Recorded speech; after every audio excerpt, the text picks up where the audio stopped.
Kraken. All right, ladies and gentlemen, welcome to Torah Studies. This is our weekly exploration of the Torah portion. Torah portion this week is Chukat, and we have a ton to get to. We're going to talk about disappearing clouds, and we're going to talk about disappearing water sources, and we're going to talk about Moses and Aaron and Miriam. We're going to talk about jobs, roles in life, missions in life, and how to know when yours has changed. All of that tonight here on Torah Studies. But first, let me tell you a little bit about the drama that is this week's parsha. Because in this week's Torah portion, there is a dramatic incident that is one of the most peculiar in the entire Torah. And the one that I'm referring to is the episode where Moses hits the rock. Moses hits the rock. No, this is not some WWE storyline, although someone get on that. No, this is a biblical story where Moses hits the rock to produce water, which will get into the background of why he needed to produce water from the rock. Either way, he hits the rock, out comes water, and God says, aha, because you hit the rock and produced water, therefore you will not enter the land of Israel. You are banned for all time. You will not lead this generation into the promised land, to the Holy Land. You will remain on the other side of the Jordan. There are many commentaries that discuss many different ideas as to what exactly Moses did wrong. What did Moses? He hit the rock. What's wrong with hitting a rock to produce water? It sounds miraculous. Sounds like a good thing. If any one of us could produce water by hitting a rock, I would say this: Kol hakavod, good on you, mate. Good on you, mate, they would say in Australia. In other words, well done.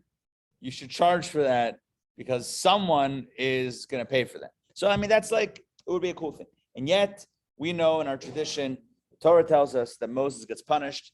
Many different explanations as to what he did wrong.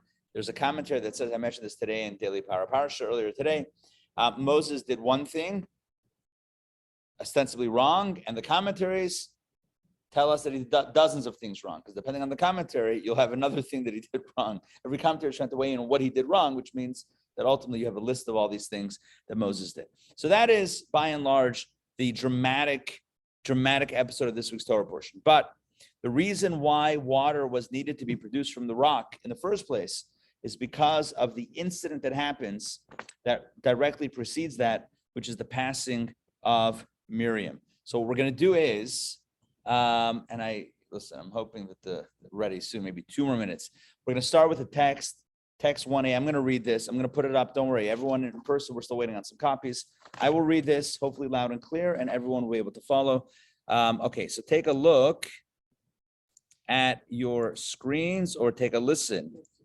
I know, right? It would be so easy if we had it. Or you have to imagine there's a screen, or listen to as I read the text. This is coming from Numbers chapter 20, book of Numbers chapter 20, and it is text 1a, verses 1 through 6 of that chapter. Here we go. Oh, and I should also mention that at this point in the Torah, the narrative shifts from the beginning of the 40 years to the end of the 40 years. So until now, we've been, from the book of Exodus, it talks about Egyptian slavery, and then things got really bad, and then Moses hits the scene, he's born, and then he ultimately, at the age of 80, leads the people out of Egypt, and then we have all that drama that ensues with the giving the Torah at Sinai, the sin of the golden calf, and building the Mishkan, and then the sin of the spies, which we read about a few weeks ago. Anyway, bottom line is, all of that happened toward the beginning of the 40 years, which is when the decree of 40 years of wandering came down. This is at the end of the 40 years. So fast forward about 39 years to the end of that period, and this is what happened. The entire congregation of the children of Israel arrived at the desert of Zin, Midbar Tzin, desert of Zin, in the first month. And the people settled in Kadesh. Kadesh was a city. Miriam, listen to this carefully, Miriam died there and was buried there. So Miriam, who's Miriam? Miriam was the sister of Moses and Aaron. In fact, there were 3 siblings, Miriam, Aaron, Moses, in that order. They were 3 years apart from each other. So when Moses was born, Miriam was 6, Aaron was 3, and Moses was born 630, so they were 3 years apart. Now, Miriam dies at the end of the 40 years. They're still in the desert. In this case, they were a different part of the desert, in that region, desert of Zin, in the city of Kadesh. Miriam dies and is buried there. But take a look at what happens right afterwards. In verse number 2, the congregation had no water, so they assembled against Moses and Aaron. The people quarreled with Moses, and they said, if only we had died with the death of our brothers before God. Why have you brought the congregation of God to this desert so that we and our livestock should die there? Why have you taken us out of Egypt to bring us to this evil place? It is not a place for seeds or for fig trees, grapevines, or pomegranate trees, and there is no water to drink. Moses and Aaron moved away from the assembly to the entrance of the tent of meeting, and they fell on their faces. Then the glory of God appeared to them. So what we have here is the story of the water crisis. So if this was a news broadcast, we would have like in the corner, like a little square that says, desert water crisis, right? Miriam dies. There's no water. The people complain. They gather. They quarrel. They kvetch, right? Why'd you take us out? We're going to die. There's no food. There's no water. Well, there's no water for anything to grow, etc. And Moses and Aaron fall down, and they plead with God, help, and God appears. And then the end of the story, which again, that's how I started today's class, is that God tells Moses, speak to the rock, and Moses hits the rock, and out comes water. And then God says, well, you hit the rock, and so therefore you're not going to go into Israel. Okay. But I want to deal with the obvious question, and it's a question in the narrative itself, is what's the connection between the first verse and the second verse? The first verse says that Miriam died and was buried there. And the second verse says the congregation had no water, so they assembled against Moses and Aaron. What's the connection between Miriam dying and the very next verse? You got him? Only one? It stopped running. I did something and I'll start running again. Oh. So. Okay. Who wants the lucky? Rabbi. Yes, Ray. The connection is that everywhere that Miriam went, the well went with her, and now there's no water because she passed away. Oh, excellent. So you and Rashi think alike. Excellent. Take a look at text 1b. Excellent, Ray. Text 1b, Rashi says, you know what? We'll pass this around. We have one copy. So whoever's reading, we'll pass it around. Done. All right. Sandrine. Yeah, Sandrine, please read text 1b nice and loud. This is going to be page 176. And no water. From here we learn that all 40 years the well was available to the Jewish people in Miriam's name. Okay, so what does it mean that they didn't have water? It means that because the moment that Miriam passed away, the well dried up. So this begins with a more basic question. Where did they have water? All 40 years in the desert, where did they get water from? The answer is Be'era Shel Miriam. There was a well known as the well of Miriam. Be'era Shel Miriam, Miriam's well. It was a special well that traveled, as Ray mentioned a moment ago, that traveled around with the Jewish people. Wherever they went, there was a traveling well. Traveling, pretty cool. It's pretty cool. You remember those? Hold on. Do you remember those in-flight magazines? Yes. The ones with the, like, you could buy Brookstone and like the inspirational things. So they always had the most unique items, right? You're like, I'm at 30,000 feet, but I really want this massage chair, or so, like something like that's not even that unusual, but like something wild. They had did I say Brookstone? I think I said it already. Yeah. Sharper image, like they had all these cool stuff. So you never saw the traveling well one? It's like $4,990.99. It's a traveling well wherever you go camping, you get your traveling well with you. I was focused on the fingernail one. Oh, Rabbi, I got a question about yes. that well. I got a Okay. question about that well. Huh? What? I have a question about that well. Yeah, go ahead. Was it a well, like a hole in the ground well that people had to go and lift the water out, or did it irrigate the entire area? It irrigate. Yeah, excellent question. It was an irrigational well. Excellent question. The commentators discusses at length. Basically, there was water that came from a rock. Okay, water that came from, and that's how do rocks have water? Again, this was a miracle. The rock rolled with them as they traveled. First of all, they weren't traveling the whole time. They traveled on occasion. They traveled. It was a rock and roll. So, So the rock would move with the rock as they moved. When they traveled, the rock also moved with them. That produced water, and it produced so much water that it gushed into streams. They drank, they bathed, they had mikvahs based on it. It was a very holy road. It was a very abundant source of water. But as the Torah tells us, as the Torah alludes, I mean, it pretty much tells us, if you read it like this, when Miriam died, the well dried up, no more water from the rock. And thus the people said, oh, where's the water? How are we going to survive? And then they turned against Moses. So again, when you look at that first text, when you look at text 1a, and you look at the Torah's description, verse 1 and 2, Miriam died there and was buried there. The congregation had no water. What's the connection between Miriam's death and the congregation having no water? Suddenly they had no water? Yes, suddenly they had no water, because the Be'er Shel Miriam, the well of Miriam, was literally happened in the merit of Miriam. When she died, no more water, until Moses came along and was told, speak to the rock. He hit the rock, whatever it was, and he produced water. And then, thank God, they had water once again. But initially, it was in the merit of Miriam. You know, Miriam was associated with water. Her mother, Yocheved, put Moses, but she was watching by the water, and she was, she had connection with the water. So the well came in the merit of Miriam. Now, there is another story. There is another story in this week's Torah portion about another passing. I mentioned that there were 3 siblings, Miriam, in this birth order, Miriam, Aaron, and Moses. Later on in this week's Torah portion, we read about the passing of Aaron.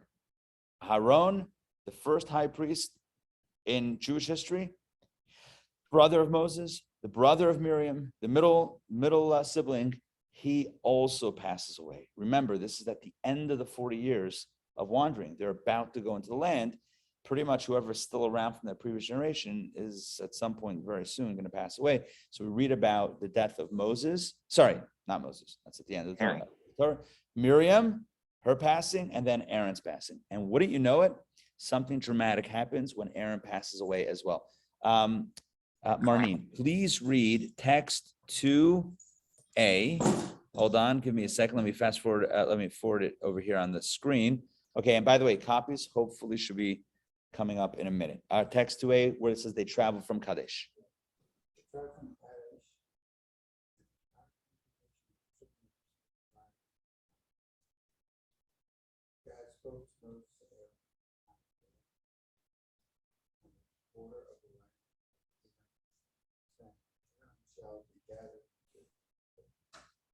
Shall not come which I give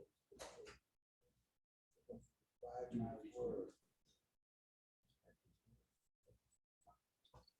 Put him married with his son, and send him out for. Put Aaron as his daughter, and married with his son with him. Aaron should be gathered in Moses did as God commanded them.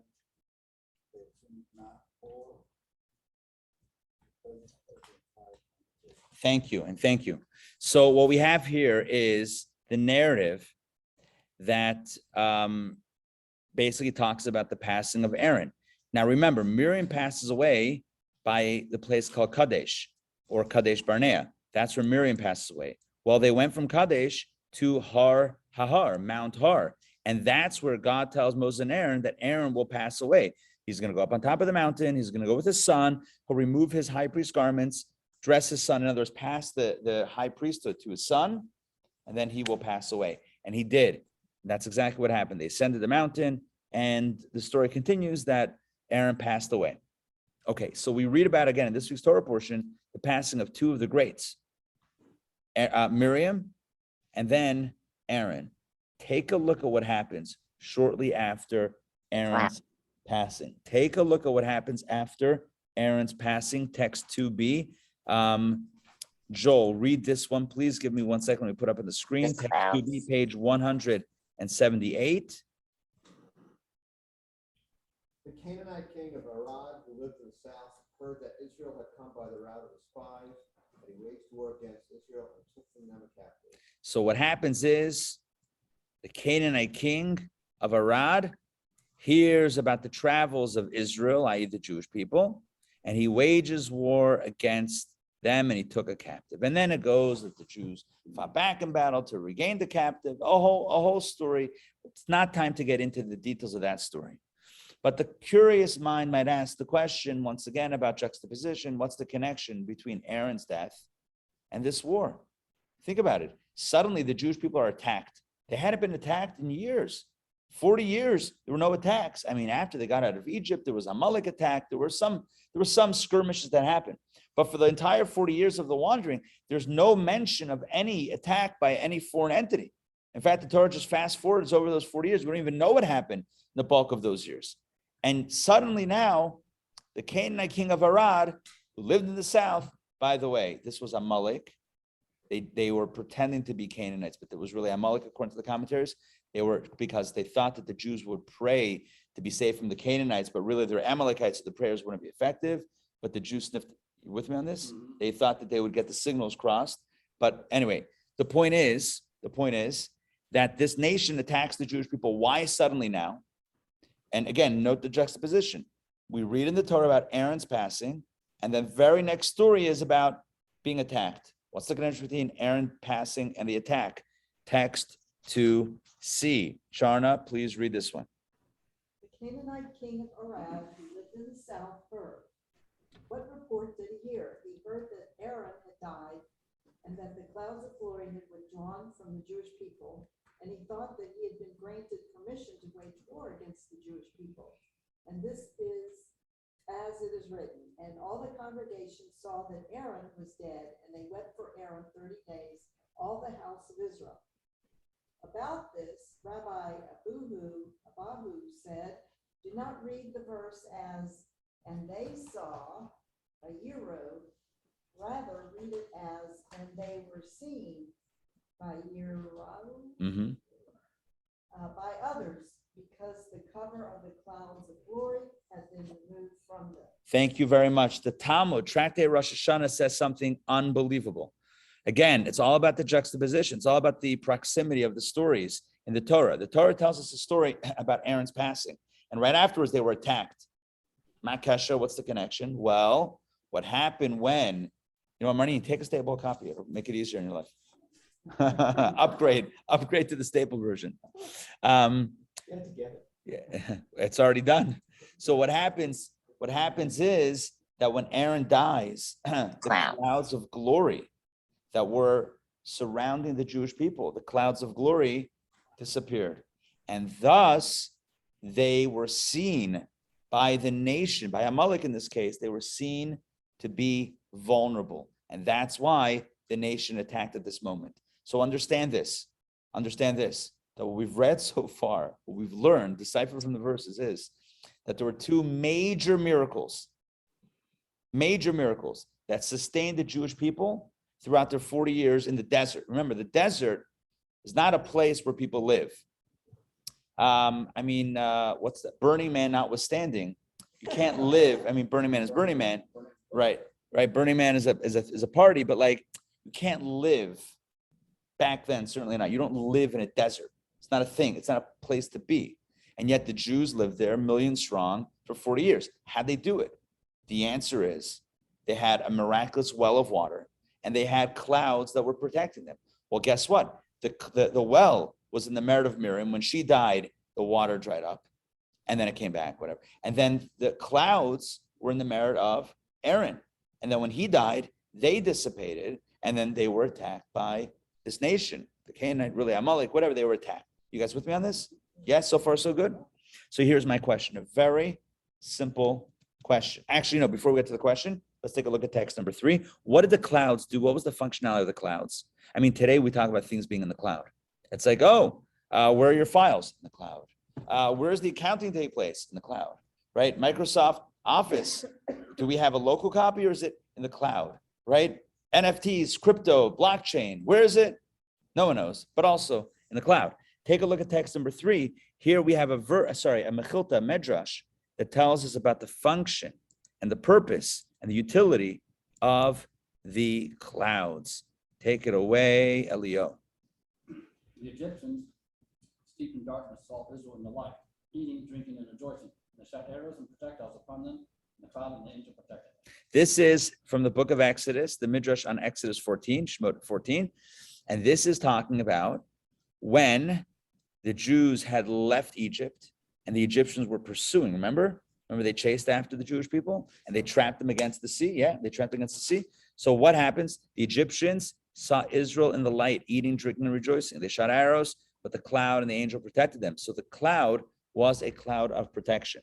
And when Aaron died, what happened was the cloud vanished. And then when the cloud vanished, that's when they were attacked, because the nation saw that their protection, that the Jews' protection had been lifted. And so they thought, what a great time to attack, God forbid, right? The Jewish people, and they attacked. That's what happened.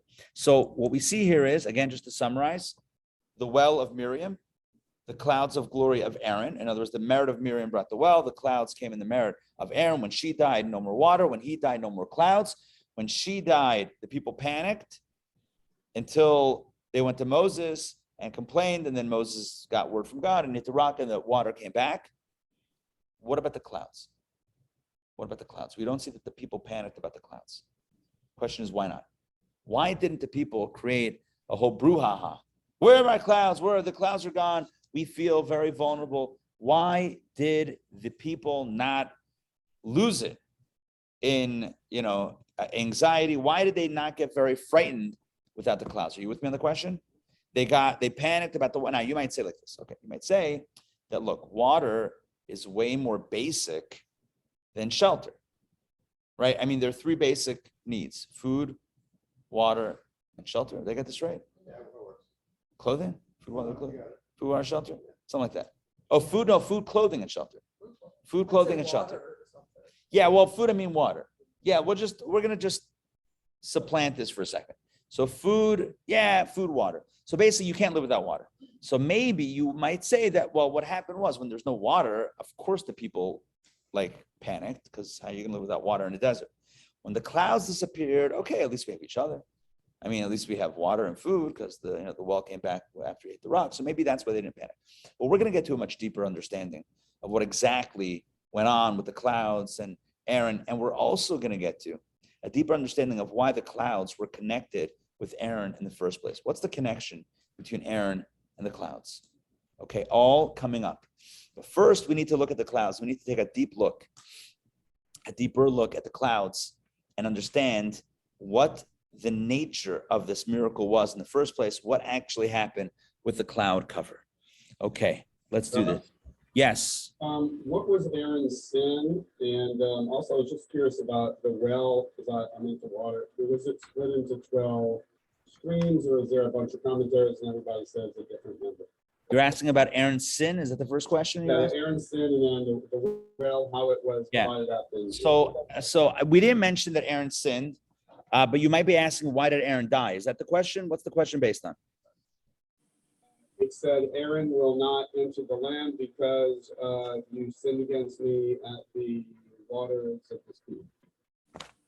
Oh, yeah. There you go. Yeah.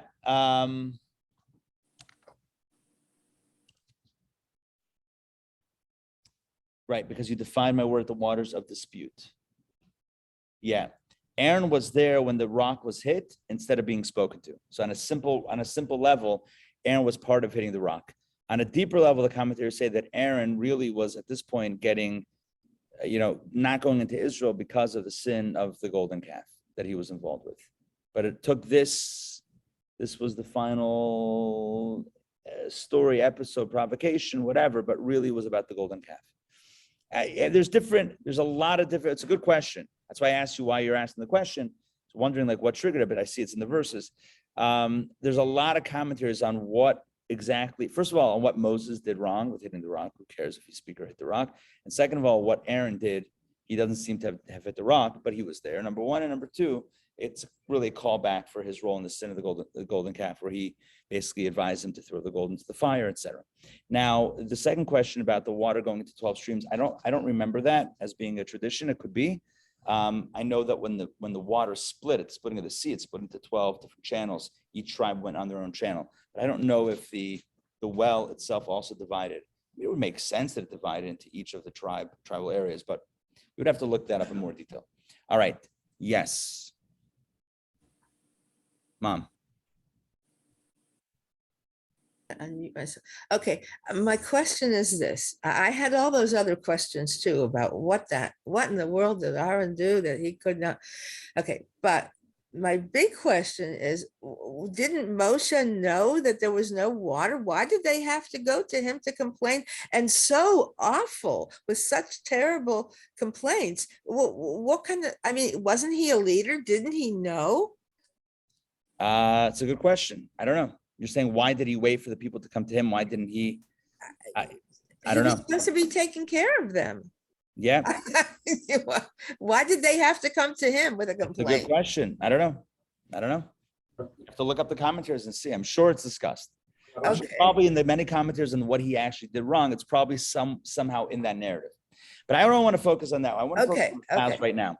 Let's take a look at text 4a. And Linda, please read text 4a, because what we want to do now is piece together a story or piece together an understanding of what the clouds really were and what was the role that they served. Text 4a, Linda, please take it away.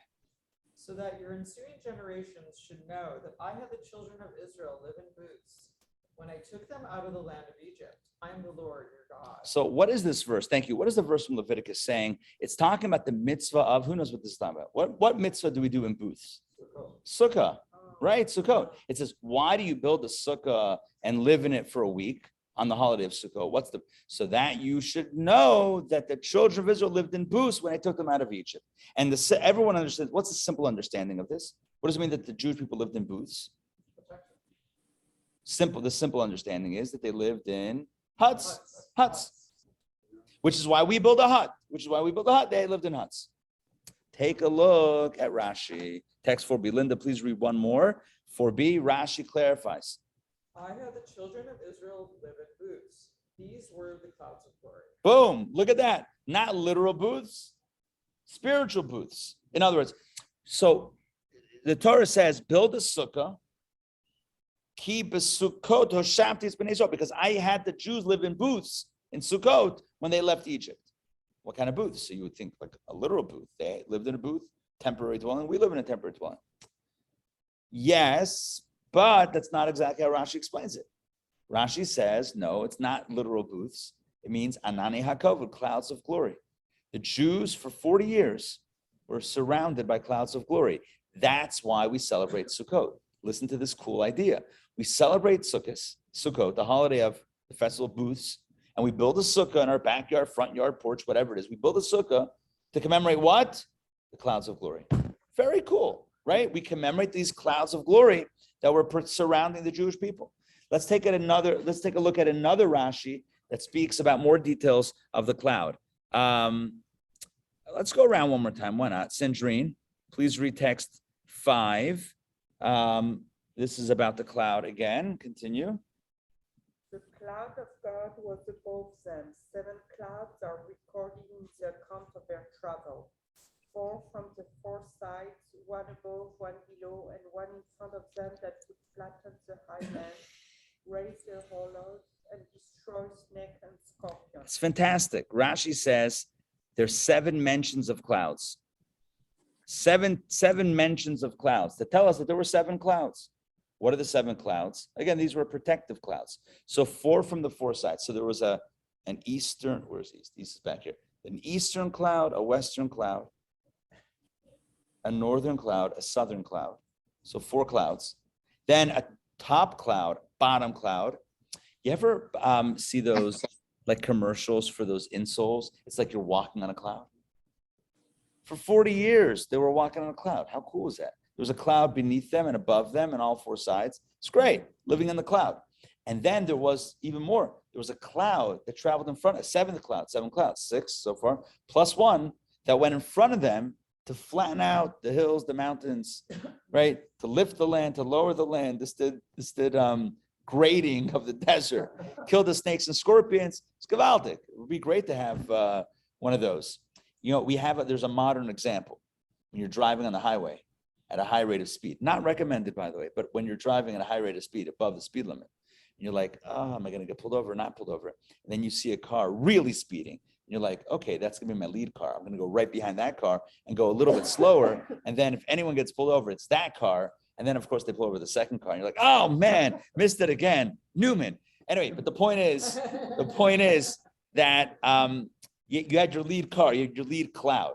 You always had your lead cloud. In the desert, they had 6 clouds plus a lead cloud. The lead cloud would take the heat, literally and figuratively. It would flatten things, kill scorpions and snakes, poisonous things. It would just take care of business before the Jews got there. 7 clouds in total. It's fantastic. Let's read more about the cloud. Can't get enough about these clouds. Again, all these clouds came in the merit of one man, Aaron. Very cool. Because when he died, remember the clouds? Okay, now take a look at text 6a. Text 6a tells us more about the clouds. This is from the Torah itself, not a medrash, from the Exodus itself. Marnie, please read this one.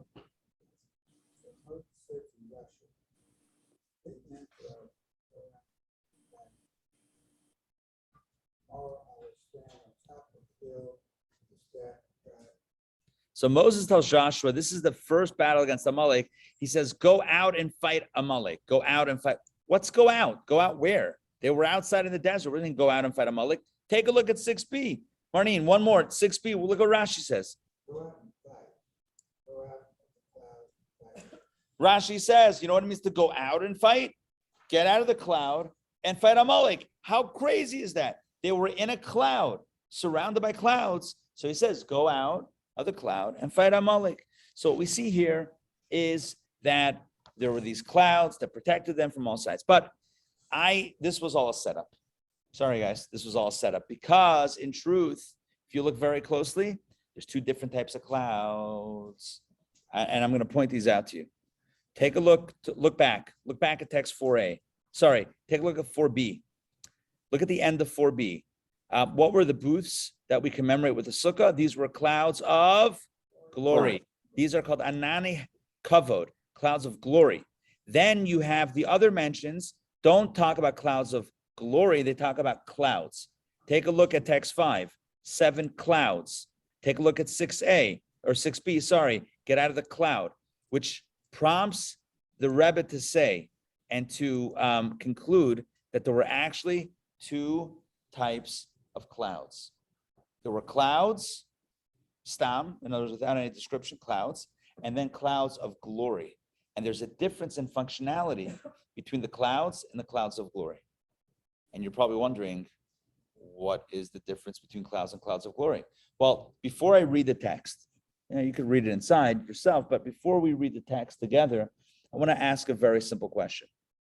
When we just read about clouds, 7 clouds surrounding the Jewish people. If I ask you based on these texts, what was the role of the clouds? What would you say? The role of the clouds. Why were the clouds there? What were they doing?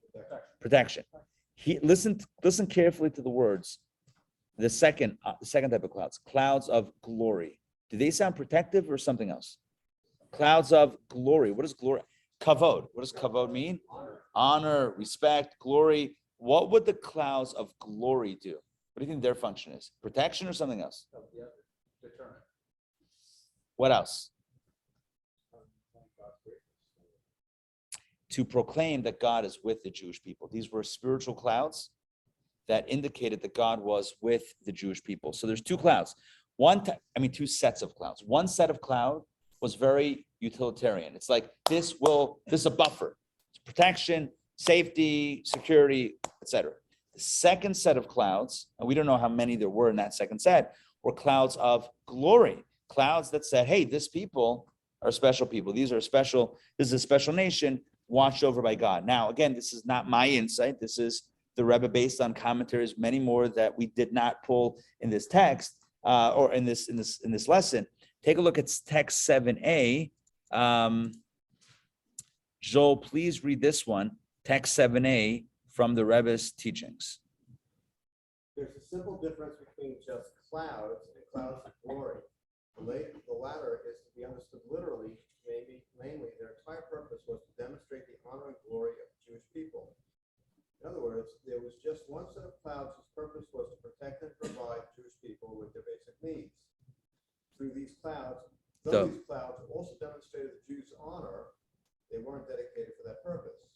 And there was another set of clouds whose purpose was exclusively to demonstrate the Jews' honor, namely just how much God honors the Jewish people. Thank you. So again, there's 2 sets of clouds and clouds of glory. Clouds were for protection.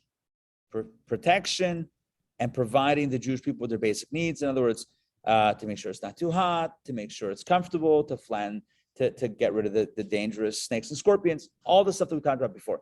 So one set of clouds was very much about safety and security. The other set of clouds was another declaration. It was saying basically God is with these people. How cool is that there's a divine cloud hanging out with the people? Those are clouds of glory that proclaim the glory of the Jewish people, namely that God, and by declaring that God was with them. Okay, so now we can understand what happened when Aaron passed away. Let's think about it. What happened when Aaron passed away? Which clouds disappeared? Which set of clouds? The clouds of glory. Oh, but they were still protected. Clouds of glory. But what did Amalek think? Again, it was not Canaan, it was Amalek. What did Amalek think? Let's get to the psychology. Amalek saw that the clouds of glory disappeared. So what they think? Well, or they thought that God is, the grace of God is no longer upon them, which makes them a little bit vulnerable, right? So even though they had another set of clouds, but we can pierce that cloud somehow. We can somehow get in, somehow hack in. So as long as they felt that God's glory was upon the Jewish people, they're untouchable. But when the clouds of glory disappeared, then they felt they could start up. Now, obviously, they weren't successful, but they felt they could start up. But this answers our question before. Remember our question earlier? The question was, when Miriam died and the well dried up, the people panicked. But when Aaron died and the clouds disappeared, how come they didn't panic? You know what the answer is? Because they still had the basic set of clouds. You with me on this? That's why they didn't panic. Again, there were two sets of clouds the whole time. They had a basic set of clouds, a cloud protection, and glory clouds. So when Aaron died, the glory clouds disappeared, but the protection was still there. So the people didn't panic. That explains it. Again, let's see this in the words of the Rebbe. Please read this Charna text 7b on page 183. The language used for the clouds that departed after Aaron's death is the clouds of glory departed. In other words, the only clouds that departed were those whose exclusive function was to demonstrate the Jews' honor, but not the clouds that provided the Jews with their basic needs. It was the clouds of glory that did not return. Accordingly, it's readily understood why the Jewish people didn't have any qualms about the clouds of glory as they did with Miriam as well. Right, so the Rebbe explains that's why they didn't panic when Aaron died. When Aaron died, they didn't go into a panic like they did with Miriam. When Miriam died, they had no water. Basic need was gone. When Aaron died, they still had clouds of protection. All they lost, clouds of glory. So then why did Amalek attack if they still had the protection? Because he thought if God is not with them, he can somehow get through the clouds and somehow pierce the defenses. Make sense? Okay, so hopefully by now, we have a clear understanding of what's going on, and all of our questions should be answered. So just to recap, before we get into the final act, which is absolutely exquisite. So before we move on, just a very quick recap so we have everything clear. The great tzaddikim and prophets of Miriam and Aaron, they were the ones in whose merit, respectively, there was a well of water and clouds of glory of God's honor. In Miriam's merit, we had water back in the day, and in Aaron's merit, we had the clouds of glory. When Miriam died, no water, and people therefore panic. No water, right? Can't go on without water. They panic. When Aaron died, they had no clouds of glory, but they still had basic clouds. So therefore, the people didn't panic. But Amalek thought they could still start up, but they lost, etc. And all was, hey, welcome, good to see you. You made it. And the clouds of protection were also provided by God. Yeah, for sure. Clouds of protection provided by God, and they had that, and so it was still okay. So the people didn't panic. So what we've seen here is that again, we have two great leaders in whose merit the Jewish people had certain I don't know what you would call them, benefits, not really benefits, miracles happened to them.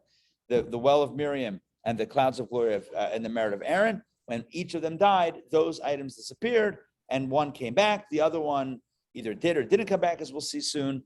The Talmud actually says it did come back, but at least the people didn't panic in the meantime. Okay. Do we need another copy? Yeah, we got you covered. Okay, now,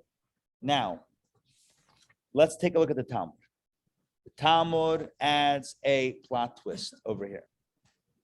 The Talmud adds a plot twist. I'm going to read the piece of Talmud, text number 8, and I'll throw in a little bit of commentary as we go along.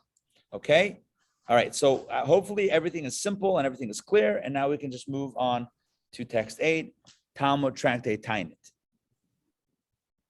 Rabbi Yossi, son of Rabbi Yehuda, says, listen to this. 3 good sustainers rose up for the Jewish people during the Exodus from Egypt, and they are, who are the 3 great sustainers? Listen to that language, sustainers. They are Moses, Aaron, and Miriam. And 3 good gifts were given from heaven through their agency. And they are the well of water, Miriam, the clouds of glory, not the protection, the clouds of glory, Aaron, and the manna. We have not talked about the manna tonight. But according to the Talmud, according to our tradition, the manna was the 3rd miracle. We had water, clouds of glory, and food, manna, and that came in the merit of Moses. So, and the Talmud spells it out. We don't have to postulate. We don't have to theorize. It's right here. The well was given to the Jewish people in the merit of Miriam. The clouds of glory was in the merit of Aaron. And the manna in the merit of Moses. When Miriam died, again, Talmud's just helping us recap. When Miriam died, the well disappeared. But the well returned in the merit of both Moses and Aaron. They hit the rock, it came back, there was water again. When Aaron died, the clouds of glory disappeared. The people didn't panic because they still had clouds, but it disappeared.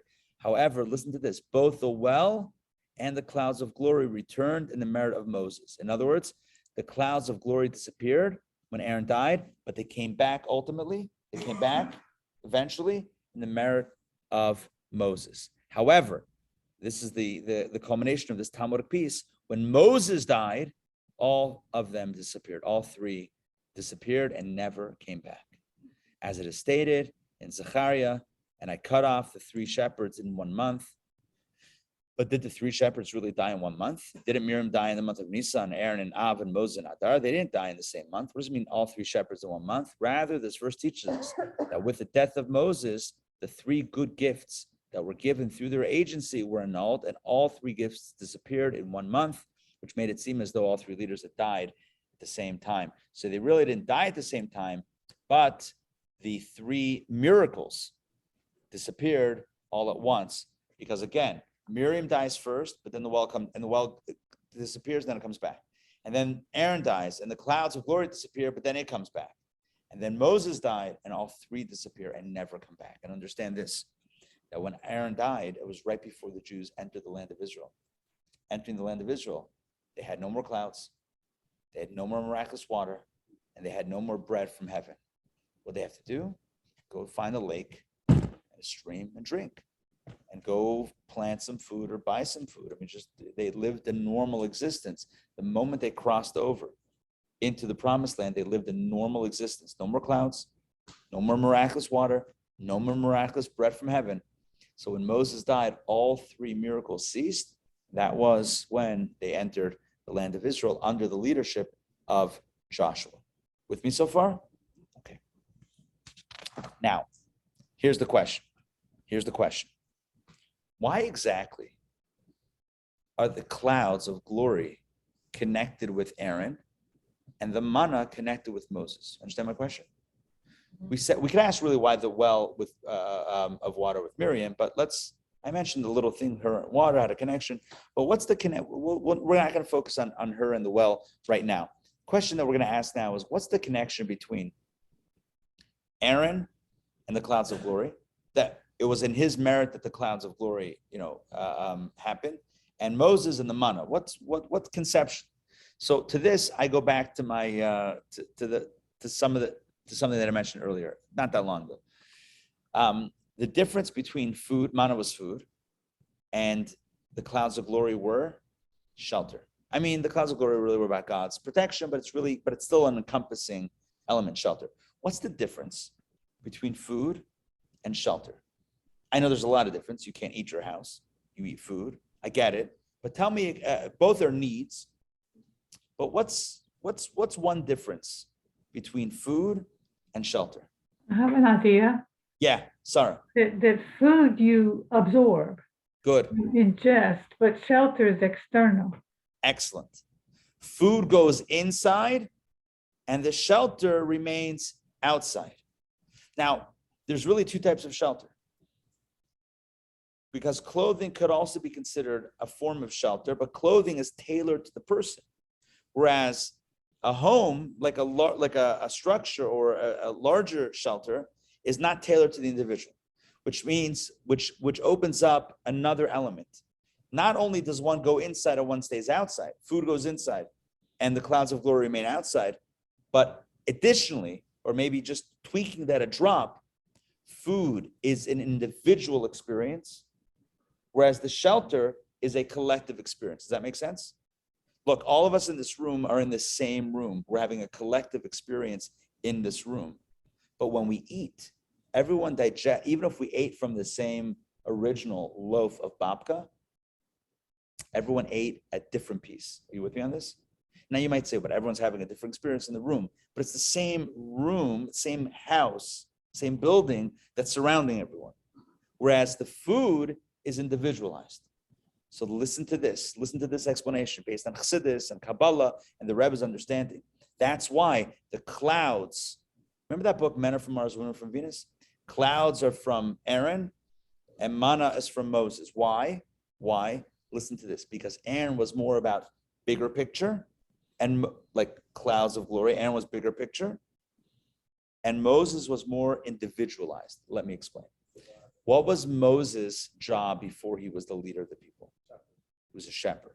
You know what a shepherd has to do? Take care of every single sheep.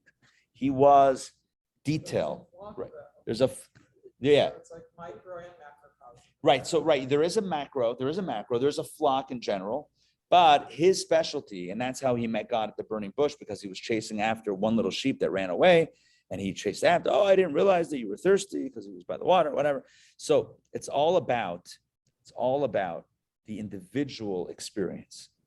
It's all about a very individualized experience. Moses was a leader, very individualized, very detail oriented. Isn't there some line when we talk about Moses, the shepherd, every sheep? Yes. Yeah. There's scripture about this. Moses, the shepherd looking after every sheep. Exactly. And then Aaron was, again, we have to, just you hear me out on the concept. Aaron was more of a big picture. Why do I say that? He loved everyone. He loved, no matter who you are, what you did, he loved you. He was always about peace and finding the best, seeing the best in everyone, no matter what you did. Aaron loved you. You had a friend in Aaron, which means he didn't look with a microscope and say, what did you do? Moses was more about the individual, still with kindness, of course, leading with kindness, but Moses was more looking at the individual. There are different types of people. Some people love to give and be generous indiscriminately. Some people love yeah, sure, everyone gets, no big deal, right? Remember like Oprah, you get a car, you get a car, you get a car. It's not like, do you need a car? Do you have a car, right? Do you already? It's not. Everyone gets a car. Aaron says everyone gets a car. Aaron, I love you, I love you, I love you.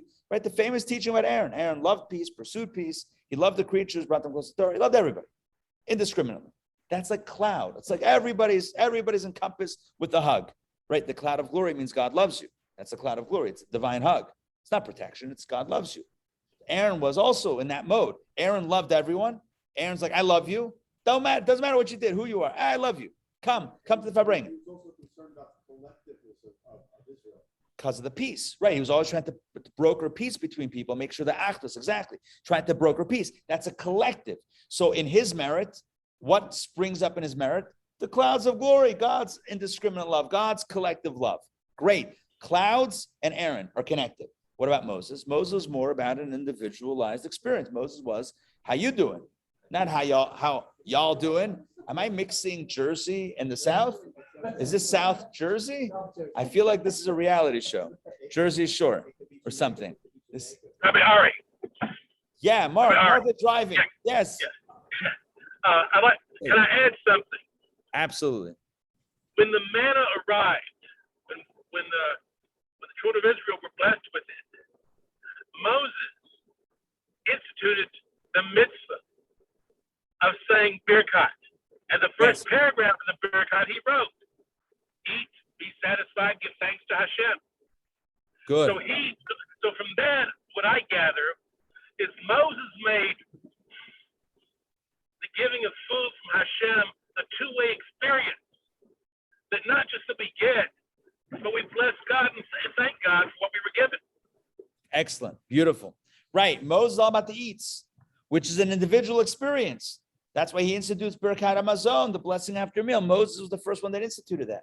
The blessing that we read, Baruch Atah Hashem. Moses taught that. He composed that blessing.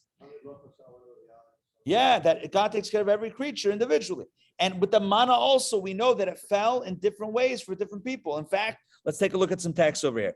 We're going to wrap up in just a few minutes in case anyone's getting a little antsy. It's going to be just another few minutes. Take a look at text number 9. I'll read this one as well. The verse states, and when the dew fell upon the camp in the night, the manna fell upon it. That's one verse. And it's written a second verse, and the people shall go out and gather a day's portion every day. A third verse, it's written that the people went about and gathered it. How can these texts be reconciled? The first one implies that the manna fell to them. The second one implies they just had to go out. The third one says they went about. So was it at their doorstep? Did they have to go out of their door, or did they have to search for it?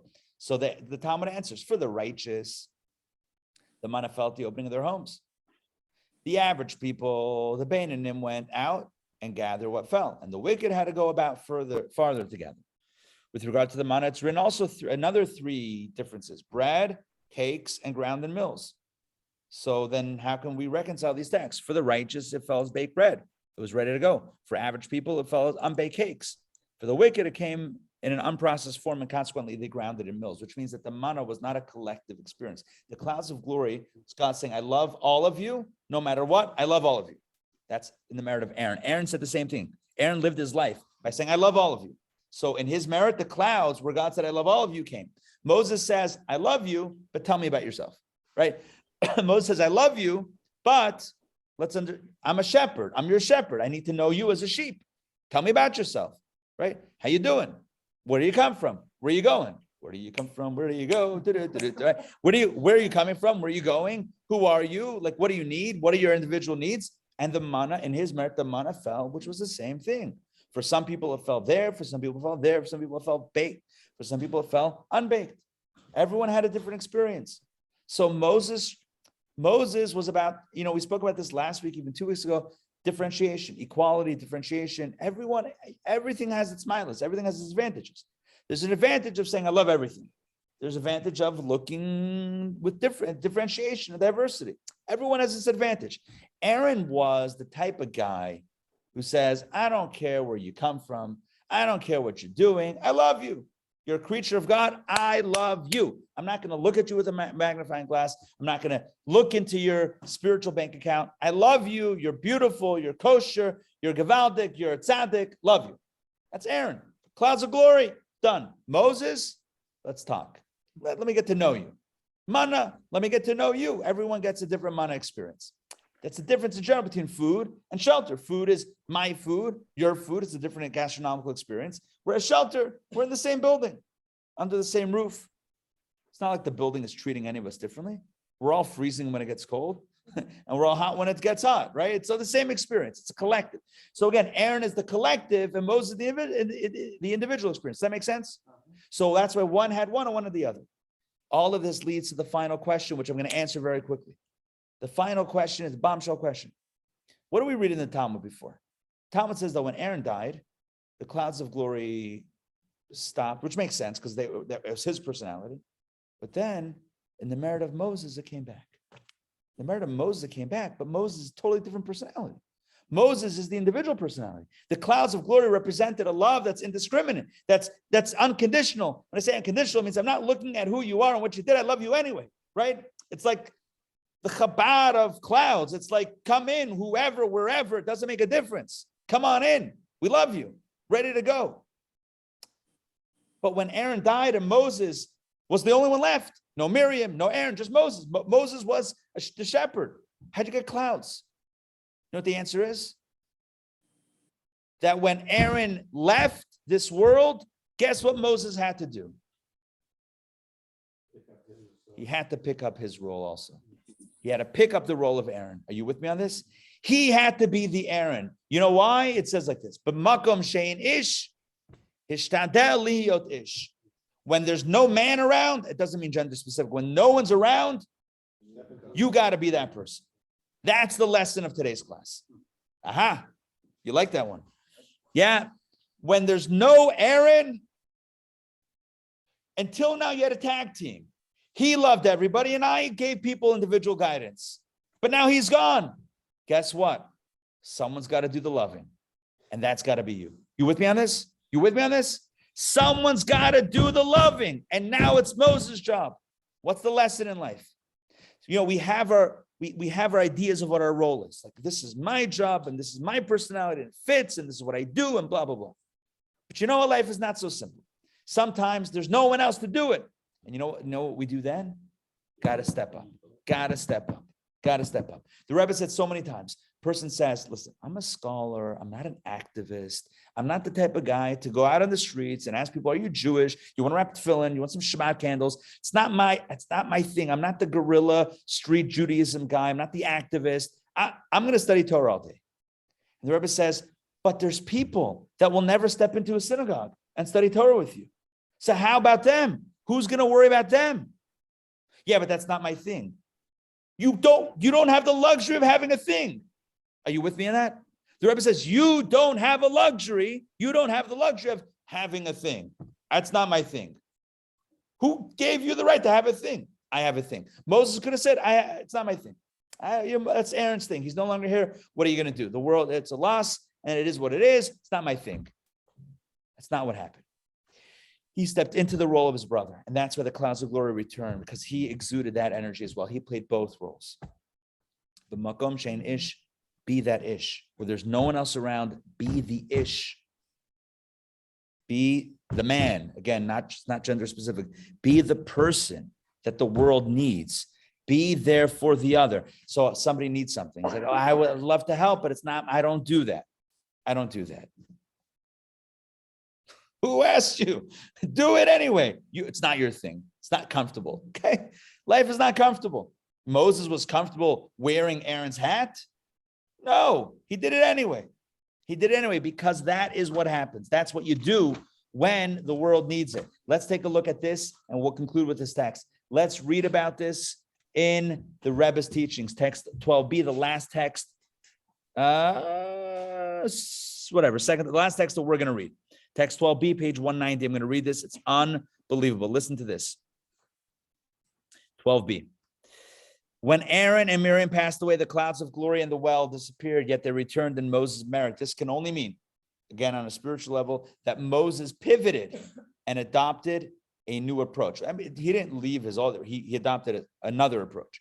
Moses' personal approach was that of a shepherd, congruent with the manna, yet he apparently adopted a new approach that was able to bring back clouds of glory. What is the true sign of a real Jewish leader? When he or she doesn't limit themselves to their own natural approach. Instead, when the hour demands it, they forego their personal preferences, put themselves aside, and dedicate themselves to the needs of another Jew. If the hour demands that another Jew be drawn closer to God, no matter how spiritually primitive they may be, a real Jewish leader sets their personal preferences aside and teaches another Jew alphabet.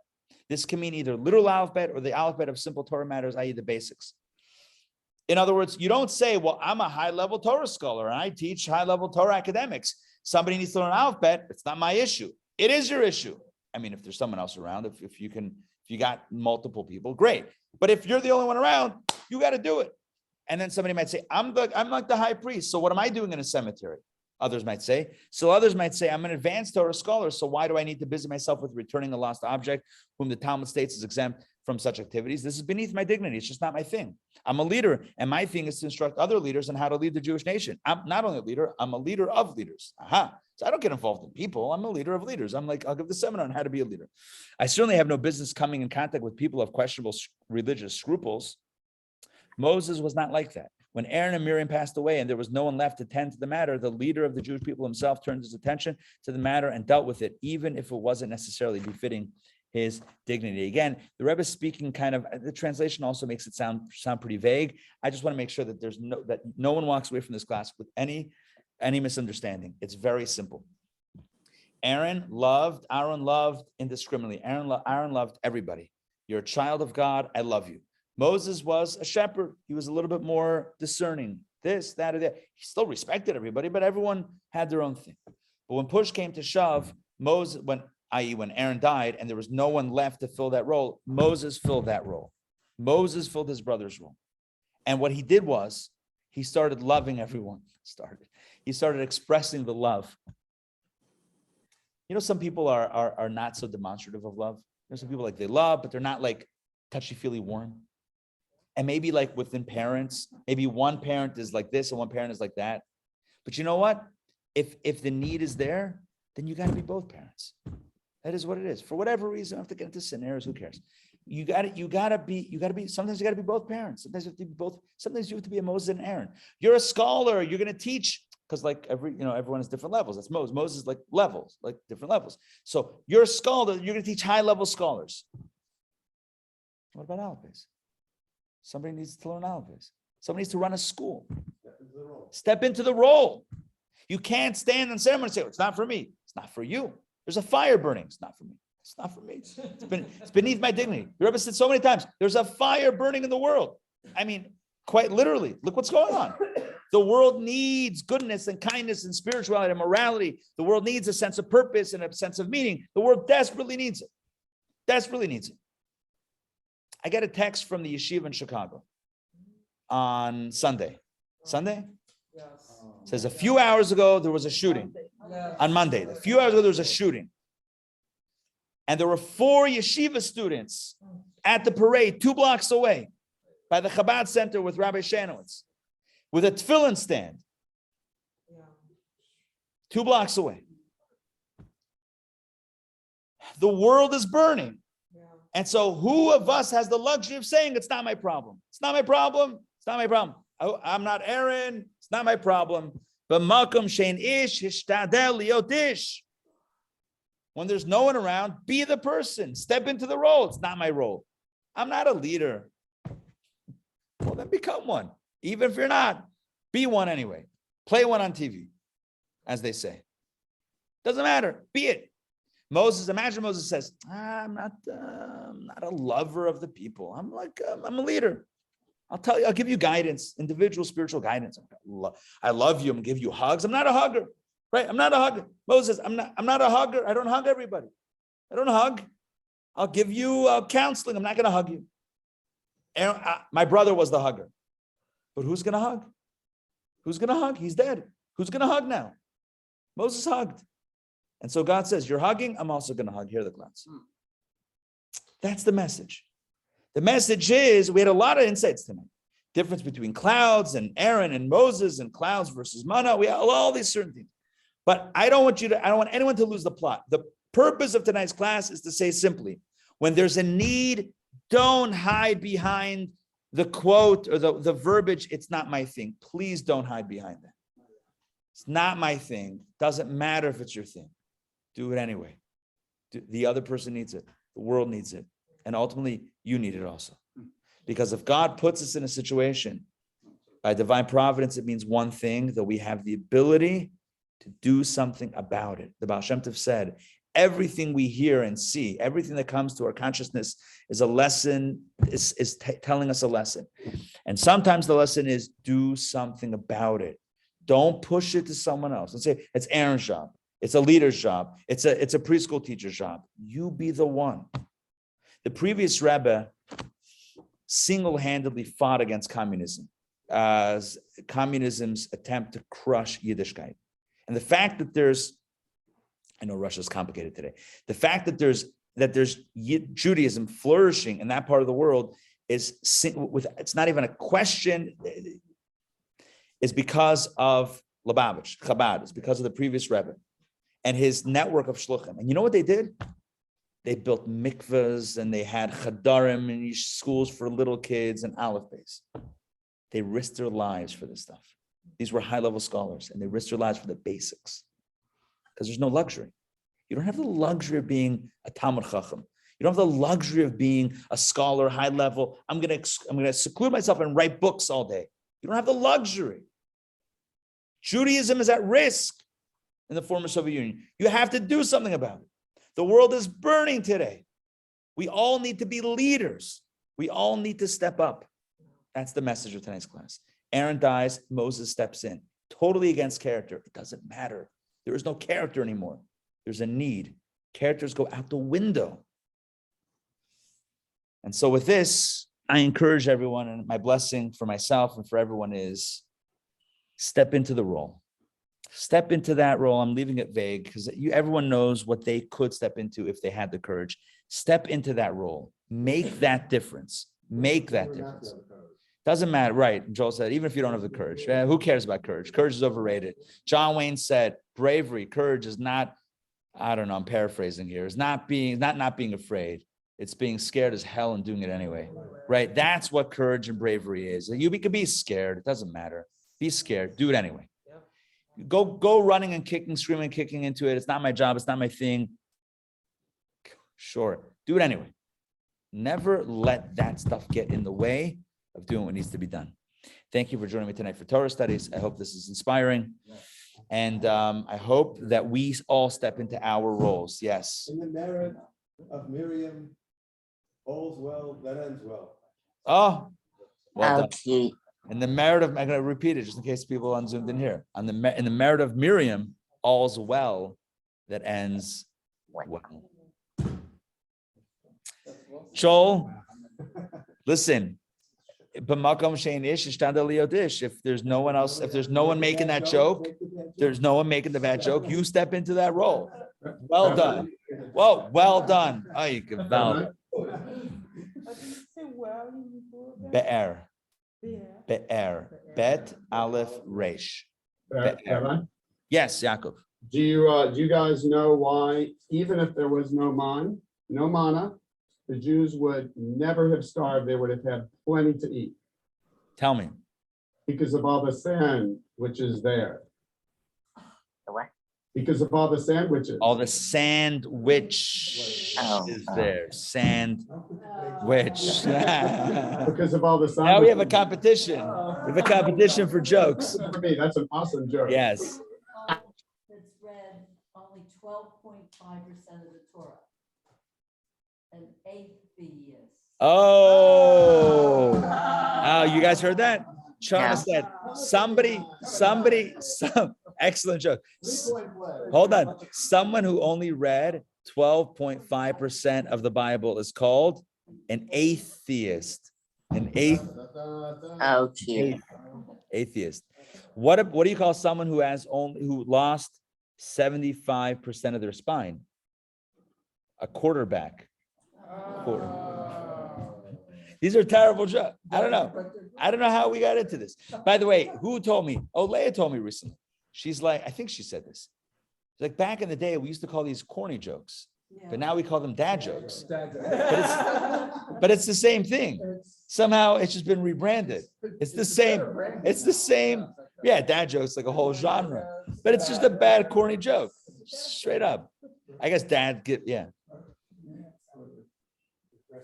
You're talking about the guy, in the car.